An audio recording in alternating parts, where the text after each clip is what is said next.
Previously on Rome, rise and fall of an empire. In 160 AD, Rome stands supreme, the lone superpower of the world. But peace and prosperity lull the empire into a dangerous complacency. When Rome's enemies sense its weakness, Emperor Marcus Aurelius rallies the empire to fight for its very survival. Now, in the 3rd century AD, as the Roman Empire struggles against foreign invasions and the growing power of Christianity, one emperor emerges from the chaos. His name is Decius, a leader who calls upon brutal warfare and ancient pagan gods to deliver Rome from the powerful forces tearing it apart.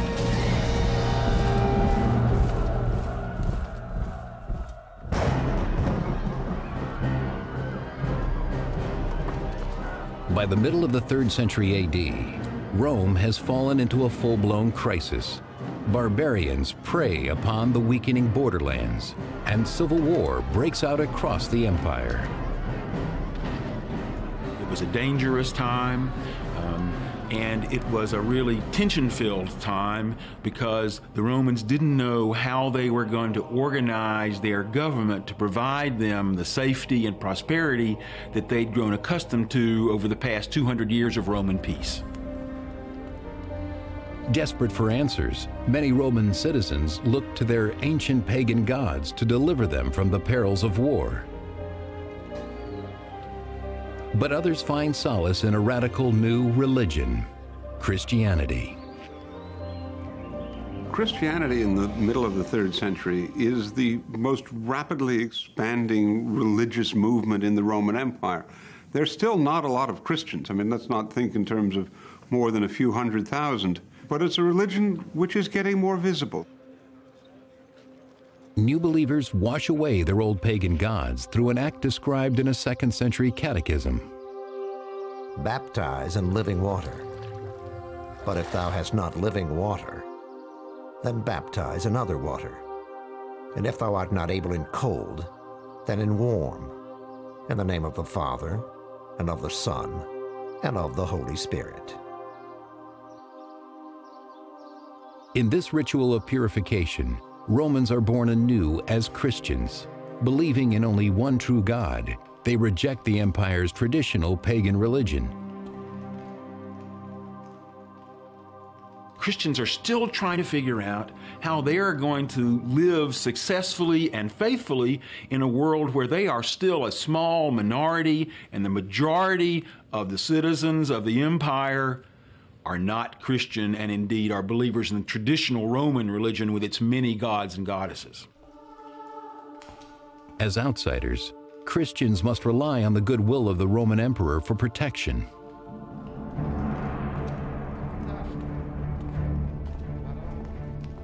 In 248 AD, Rome's emperor Philip is one of the most tolerant, giving an audience to many local Christian leaders in his imperial palace.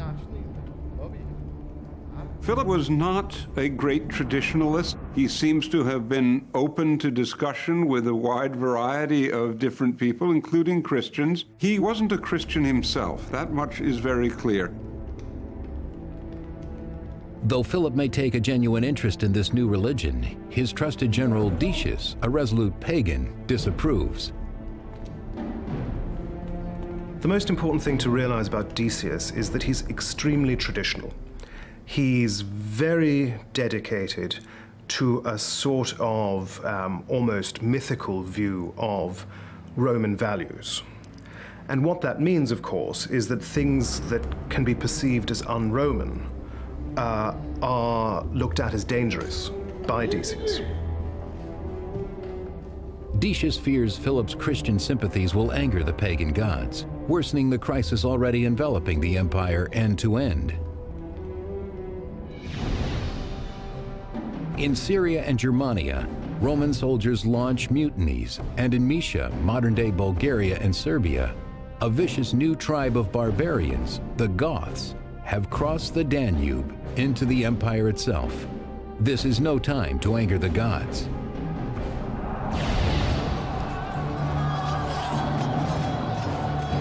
As the Goths pour into Roman territory, the imperial forces led by Commander Marinus Pacatianus must defend the empire against his new and savage enemy. The intentions of the Goths perhaps were well known to the Romans, but the extent of their strength and the duration of their attack is something the Romans couldn't have anticipated. And the degree and the depth to which they penetrate into Roman territory also is something that Romans probably wouldn't have imagined as well. We don't know very much about the Goths in this period. What we do know is that the region north of the Danube became the launching post for hit-and-run raids into the Roman Empire. Pacatianus is able to hold the Goths back and, for the time being, secure the empire's frontier. The Romans at this point were as powerful as a military force as they had ever been. And they were certainly more than prepared to square off against these barbarian peoples. But in their crude camp, the soldiers grow tired of taking orders from a distant ruler. Instead, they choose their commander, Pacatianus, to replace Emperor Philip in Rome. Pacatianus has now become the most dreaded political player, a usurper. A usurper, that is to say, a man who could become emperor through unofficial channels, would gain the throne by getting the support of the army. The support of the army in the end was what made and unmade emperors. The Roman Senate was supposed to give legitimacy to an emperor by recognizing his right to rule, but without the support of the soldiers, no emperor was going to last. As a usurper, Pacatianus is confident that the support of the military will allow him to lead his legions to Rome and take the throne himself.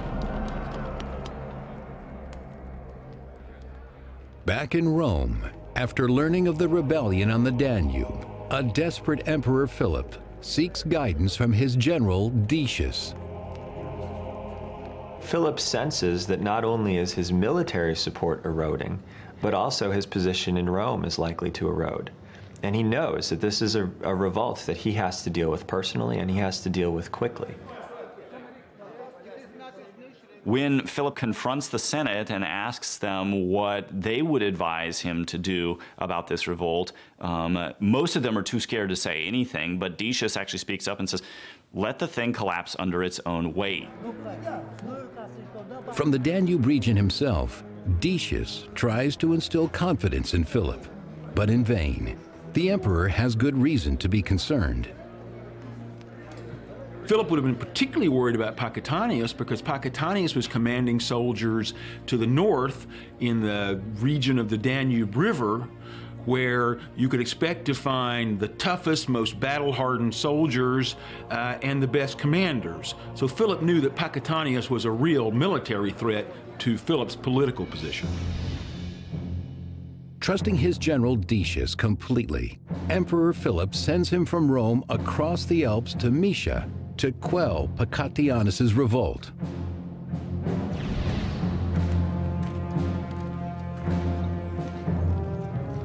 But even before Decius arrives in Moesia, mutiny breaks out among the soldiers of Pacatianus's camp. The region where Pacatianus had gained his support was under real pressure of attack from barbarians. Pacatianus hadn't been successful in keeping the barbarian attackers from ravaging the region where his army was from. Pacatianus's army wanted to win. Pacatianus says he's a relatively middling character. One source actually tells us that Pacatianus wasn't even a very high-ranking military official. Pacatianus is done in. He's killed by his soldiers, and that's the end of the little incident. On his mission to Moesia, General Decius brings his son Herennius, a young soldier in the Roman army. But when Decius arrives, he finds a camp without a leader and soon learns of Pacatianus' fate. Pacatianus' men got rid of him, I suspect, because they heard that Decius was coming to take care of things. And Decius was from that part of the Roman Empire. He would have been known as a tough, capable, local guy. Decius's claim was that once he had arrived in the Balkans, Pacatianus was overthrown by his own soldiers, who had then attached themselves to the cause of Decius. He was then left with a rebellious army that still didn't think that his demands were being met. With Pacatianus murdered, General Decius relishes his new role as leader. He and his son Herennius attempt to restore order to the orphan army.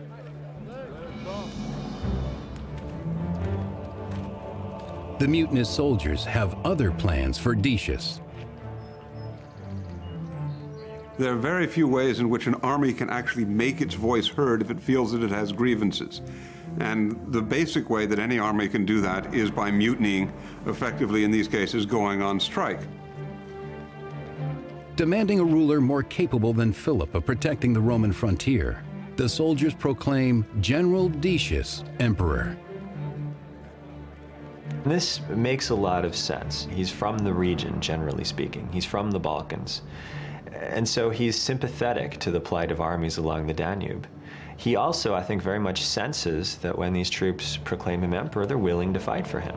They trust him, and he can help them pursue their agenda at court. In an act of utter betrayal, Decius has become a usurper himself, cheered on by his son Herennius. Though Philip is an old friend, Decius sees no other way of returning Rome to its former glory than wresting control of the empire with his own hands. Emperor Philip dispatches his trusted general Decius to suppress a rebellious army in Moesia. But it is Decius who launches a new revolt as his soldiers proclaim him emperor.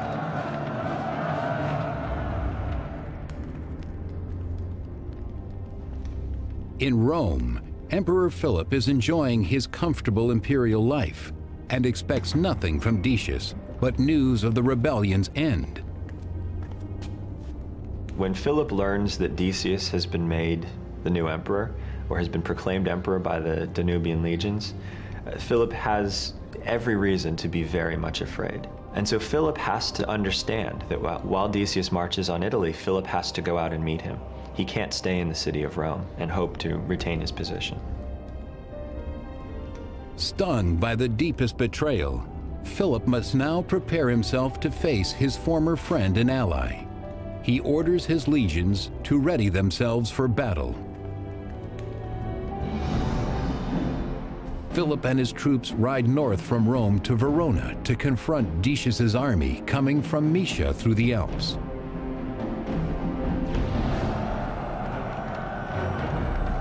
Emperor Philip and Decius meet in a bloody battle near the Alpine Pass.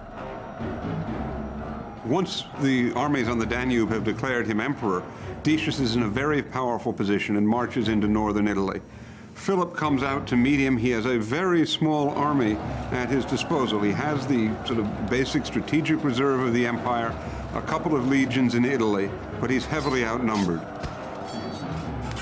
6th century chronicler Zosimus records the day.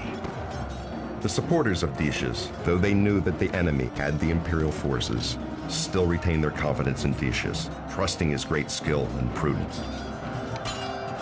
The battle would sort of hinge on who would give way first. Morale was an incredibly important part of all ancient battles, but especially at this time when there are fewer soldiers, they're less well trained, and frankly, more susceptible to panic. Panic was the real enemy in an ancient battle. If your side lost its spirit, lost its cohesion, and turned to run, all was lost. Soldiers who had panicked and were running away could be picked off at will without any danger to the enemy. When the armies meet in battle, Decius wins a very easy victory. We don't have any precise details, but we have a pretty good idea of what the difference would be in the forces on the two sides, and we can see that Philip really didn't have a chance. In the Battle of Verona, Emperor Philip himself is brutally slain and his army defeated.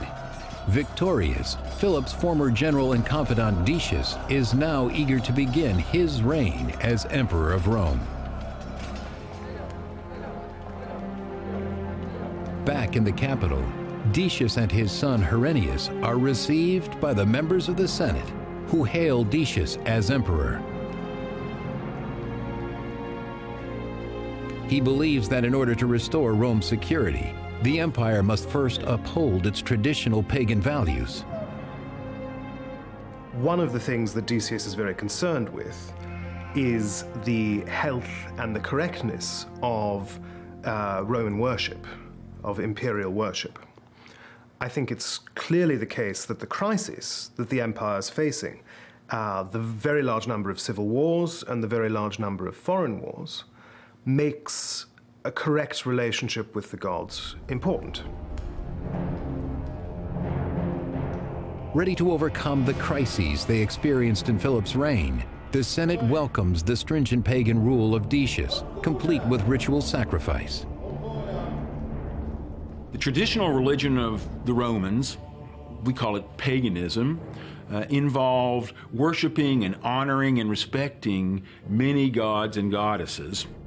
If the Romans didn't show their respect by sacrificing animals, by really dealing in the blood and meat that literally brought life, then the Romans expected that the gods would abandon them.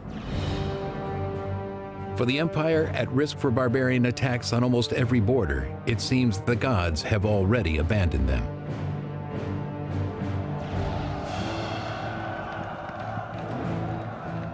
The 3rd century in Roman history is often referred to as a period of crisis. And the period when Decius comes to power is just as that crisis is really coming to a head. The situation on the frontiers is about as bad as it's ever been. Barbarian Goths continue to wreak havoc on the Roman borderlands, depleting the once powerful Roman armies. In an ancient battle, there was almost no visibility. The noise was tremendous. It was very important to stand one's ground, because once a line was broken, it was much harder to defend yourself and defend the person next to you. And once a line was broken and your enemy started coming around to your side, it was very easy for a massacre to start. The northern frontiers, for reasons that aren't entirely clear, a number of peoples who had once been contained along the frontiers, are now attempting to move into the empire. This is extremely dangerous from Rome. If something isn't done, the borders of the empire will collapse completely.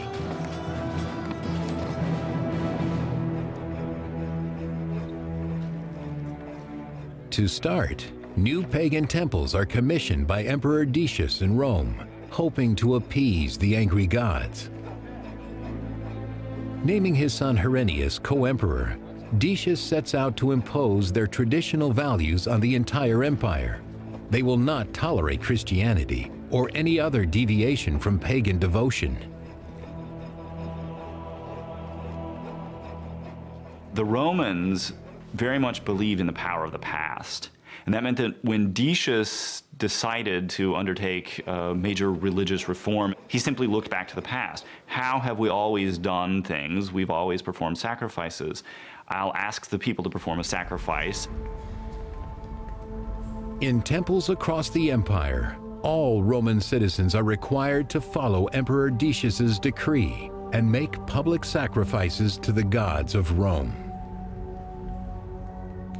The central activity of traditional Roman religion revolved around sacrifice, which is, after all, involved with life and death, in the most immediate and even brutal fashion. You kill an animal and you cook it. in order to show your respect to the gods and to literally share the stuff of life. For Romans, sacrifice was absolutely essential to ensuring what they called our peace with the gods. Emperor Decius demands that every Roman take part, regardless of religion. What he did was insist that every single person make the sacrifice and obtain a certificate that they had done so. He was able to use the tax system, the tax rolls, to make sure that you could bring everybody in, and you had to make the sacrifice in front of witnesses. Anyone who does not submit documentation proving their sacrifice risks imprisonment or even death. This created terrible problems for Christians. Do they simply do this? Do they make the sacrifice? Or do they refuse? If they refuse, what is going to happen to them? They're violating a direct order from the emperor. The citizens of Rome, Christian and pagan, await an uncertain future. After Decius slays Emperor Philip in battle, he sets out to strengthen the troubled empire against the growing Christian population. The pagan Decius and his son Herennius begin by issuing strict orders compelling everyone to sacrifice.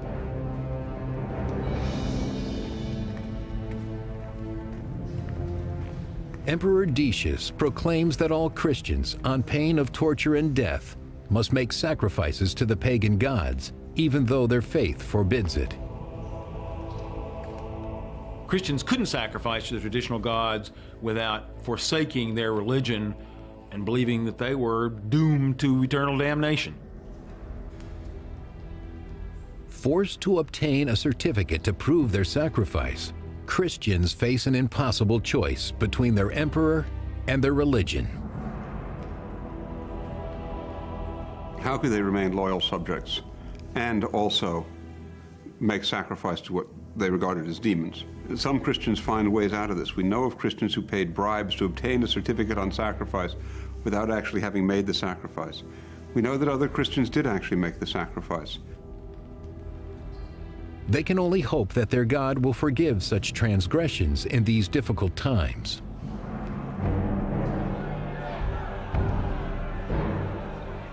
But not all Christians comply with Emperor Decius's decree. In 250 AD, Fabian, the Bishop of Rome himself, shows the people of Rome the earthly consequences of an unbending Christian faith. It's quite possible Decius didn't understand that Christians couldn't perform these sacrifices. But in effect, by requiring that everyone in the empire act religiously in the same way, Christians are now excluded. And the penalty that Decius set out for not performing these sacrifices is a severe penalty, in some cases extending even to death. 4th century Christian chronicler Eusebius of Caesarea writes of the Christians martyred during the 3rd century persecutions. I am struck with wonder at their all-enduring courage and the open profession of their faith, how the martyrs were not cast down in their minds, but their eyes looked upwards, and they neither trembled nor feared. 3rd century Christian chronicler Lactantius raves against the emperor. Decius appeared in the world an accursed wild beast to afflict the church, and who but a bad man would persecute religion? As the religious fervor escalates, many Christians cannot find the same strength as the martyrs. They choose instead to keep their heads down and try to stay alive.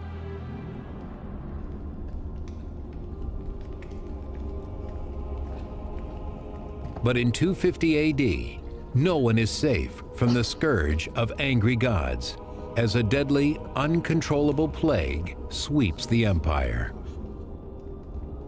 We don't know that much about the plague from a medical perspective. We don't know precisely which kind of plague it was, whether it was the bubonic plague or something else. Not even the empire's most innocent are spared from the plague's blight.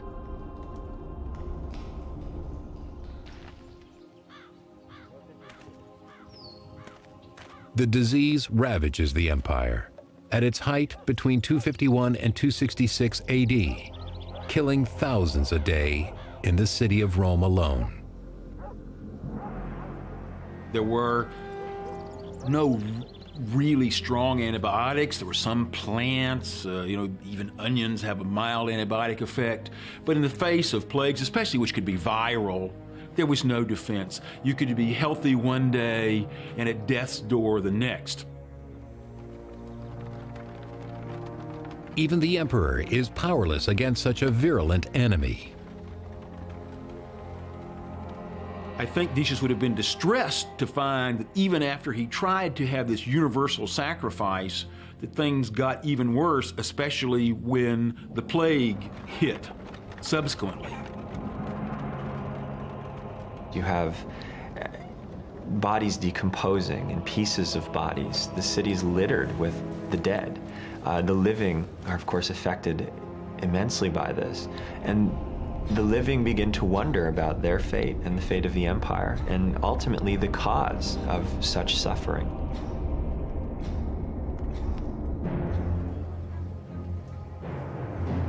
Across the empire, Christians fear for their safety as pagan Romans blame the outsiders for what they see as a divine punishment. They looked for a scapegoat, naturally, and one of the scapegoats that they found was the Christians, and it's therefore likely that the plague played a role in initiating the desire for a persecution.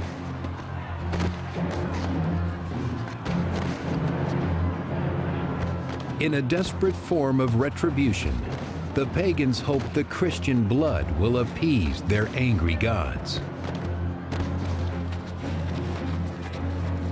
The locals decided to turn upon the Christians in their area, and they literally slaughtered their next door neighbors, one by one, systematically hunted them down, ferreted them out, put them on trial, and killed them. The persecutions weakened many Christian communities throughout the empire. Even the small Christian community of Ephesus in modern-day Turkey bears witness to the violence. 13th century chronicler Jacobus de Voragine records, "When Decius the emperor came into Ephesus, he sought out the Christians, commanding them to make sacrifice or to be put to death. Upon finding 7 Christian men who refuse his edict, Decius orders a cruel punishment depicted in both Christian and Islamic medieval manuscripts. Decius enclosed them in a cave, sealed with stones, so that they should die within its walls, out of hunger for lack of food." The legend has the 7 martyrs sleeping in the cave for 208 years, only waking when a Christian emperor rules over Rome.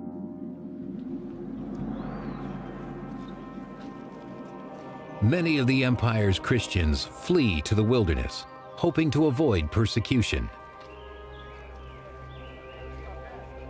There were important figures who tried to escape martyrdom by fleeing. And this was not necessarily frowned on by the church. The church did not encourage people actively to seek martyrdom. If you wish to preserve your church community and preserve your own life, it was acceptable for you to try to run out into the countryside. The most unfortunate of the refugees are left vulnerable to attack by the scavenging barbarian tribes who prey upon those along the weak borders of the empire. The Roman Empire had no police force. When you left your community, you literally didn't have any kind of automatic protection. There was no 911 to call in the Roman Empire if you were attacked. So Christians suffered miserably, I'm sure, when they had to flee the centers in order to avoid sacrificing. The 4th century Christian chronicler Eusebius of Caesarea recounts the journey of a fleeing Christian. One man fled with his wife to the mountains, never to return. And of the Christian brethren searched diligently.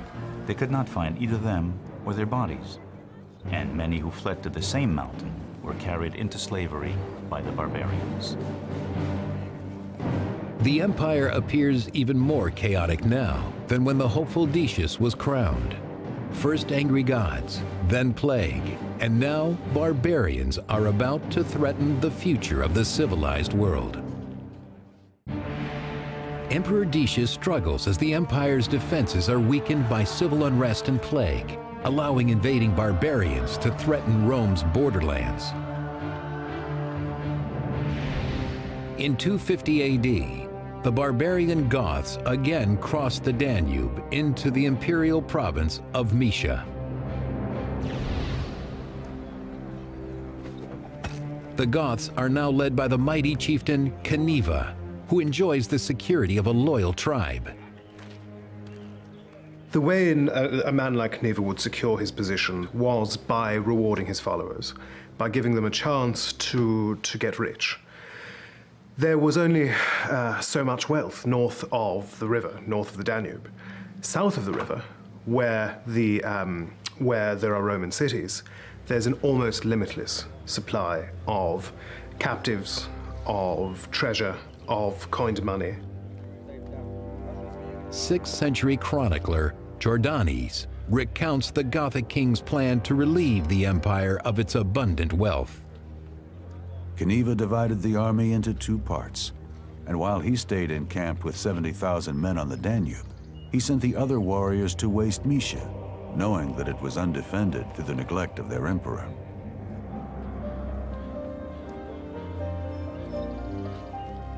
In the rural villages of Moesia, the Roman citizens have no warning before the sudden, violent attack of the Goths.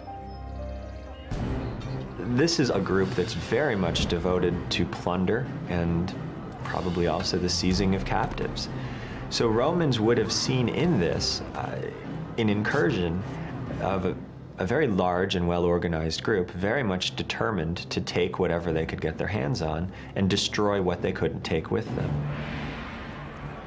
One advantage that the Goths have, actually, once they get within the empire, is that there's an excellent road system along the Danube, which they know will lead them to the cities that they want to sack, so they can take the plunder back north of the river, and the chief will become a more famous and more powerful chief.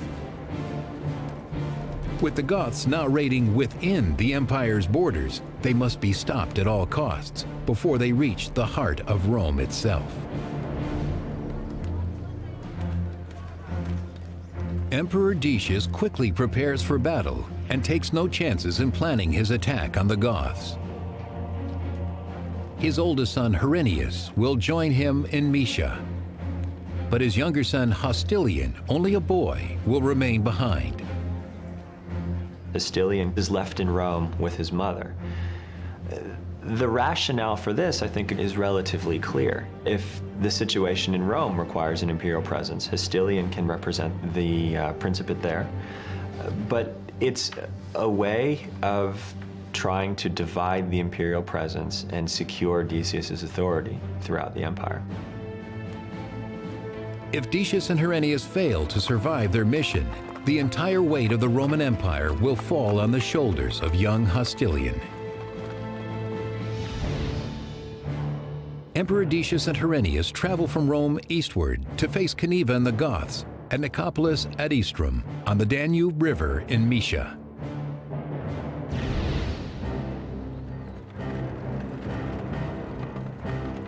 Outside Nicopolis, the Gothic king Cniva and his barbarian warriors prepare to besiege the Roman city.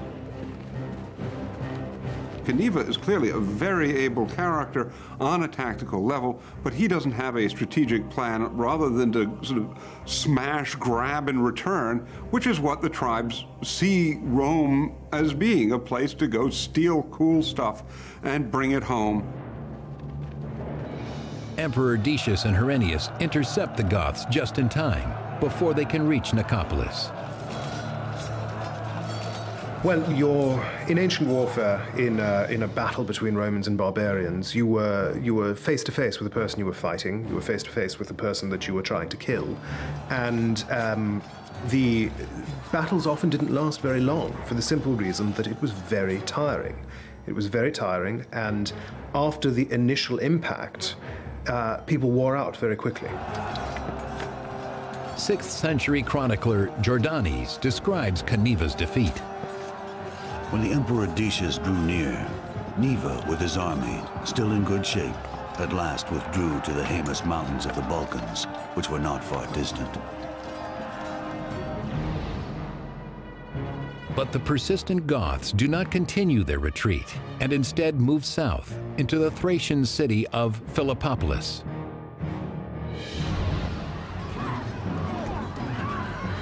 The Goths terrorize the land surrounding Philippopolis, brutally abducting the Roman women to be sold into slavery. The Goths that erupt are a very well-organized force. Their king doesn't command a small war band. It seems that he commands a relatively large army of thousands. This makes him different from previous Germanic invaders in the Danube region. So this is going to be a moment of profound fear. Cniva managed to besiege Philippopolis and eventually take it in ruthless fashion. He did this and killed, according to one source, as many as 100,000 people in the process. But despite his campaign, Cniva finds an unlikely ally inside the city walls. Titus Julius Priscus, an ambitious Roman governor who would prefer to be emperor. Cniva lures Priscus into making a traitorous pact. He allows Cniva into Philippopolis in exchange for barbarian support against a shared enemy, Emperor Decius. Both Priscus and Cniva had the goal of bringing down the Roman emperor. Priscus from the inside, Cniva from the outside. And so Priscus made a secret, dirty deal saying, look, I'll surrender our people to you if you'll promise to get rid of the ones who'd support the emperor instead of me. And Cniva said, that's a deal. The two leaders sealed the deal with a common act for both barbarian and Roman.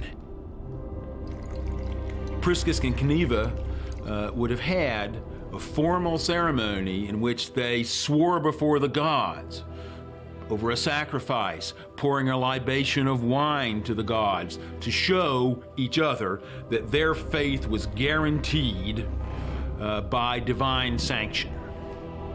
In this case, Cniva was lying.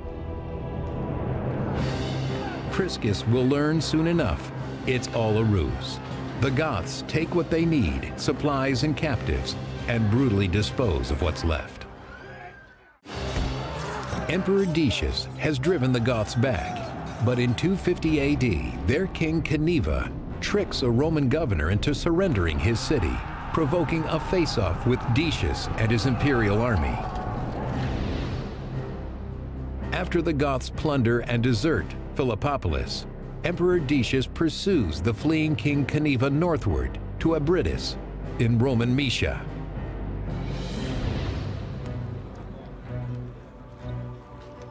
In their camp outside Abritus, Decius, his son Herennius, and their legion's priest turn to the only force they know will guarantee victory, their beloved pagan gods. Decius knew that this was going to be the struggle of his life. So Decius did what he was supposed to do to win the favor of the gods. He sacrificed. And with the smoke rising to the heavens, as far as the eye could see on and around the altars, then no one could doubt that Decius had done absolutely the maximum to try to win this titanic struggle.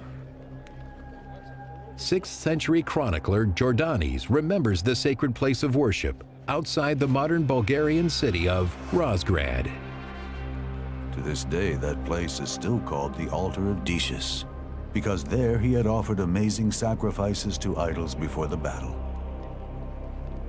If Decius is going to bring stability to Rome, he must push the Goths back across the Danube River for good. Finally, in 251 AD, Decius's army confronts the Gothic forces at the Battle of Abritus. The terrain is wet and difficult for the highly organized Roman army, who falter against their barbarian enemy. I think Decius really thought that he was going to finish off Cniva finally, but instead, Cniva was able to surprise him with a number of troops that he had who were hidden in these marshes, and then also to outmaneuver him on a type of battlefield that just didn't work well for Roman fighters. The Gothic forces soon overpowered Decius's army. The 6th century chronicler Jordanes recounts the emperor's greatest loss. In the battle that followed, the Goths quickly pierced Herennius, the son of Decius, with an arrow and cruelly slew him. When his son, Herennius Etruscus, takes an arrow and is dying on the battlefield, Decius doesn't break down. Instead, he proclaims, "Let no one be afraid. The loss of one soldier is no diminution to the state." As if he didn't care, as if it didn't matter to him at all. Decius dismounts his horse and furiously charges into battle. But this time, his pagan gods cannot save him, according to 6th century Byzantine scholar Zosimus. Decius and his army were so assailed by the missiles of the barbarians that not one of them escaped with his life. Thus ended the life of the excellent emperor Decius.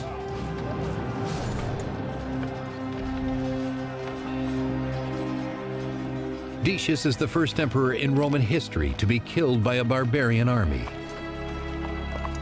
It's a moment where the Roman Empire probably seems to its inhabitants to be beginning to careen out of control.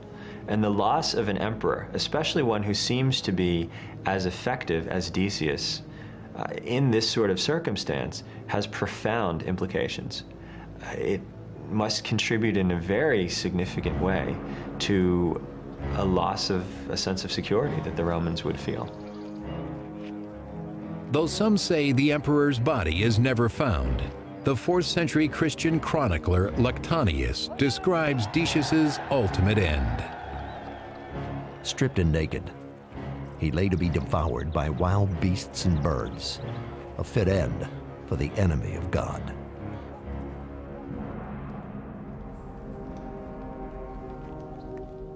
Back in Rome, the plague has taken the ultimate toll. As Decius's heir, Hostilian, is struck with the disease not long after his father's death. The death of an emperor and of his son were signs that the god's favor had been lost.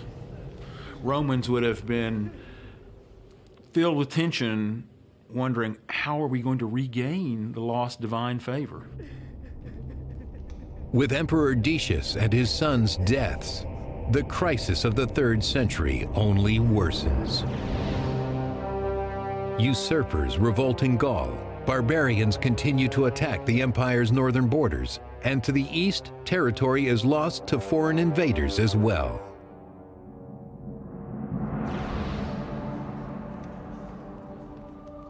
Yet Christianity continues to grow, despite an increase in persecutions.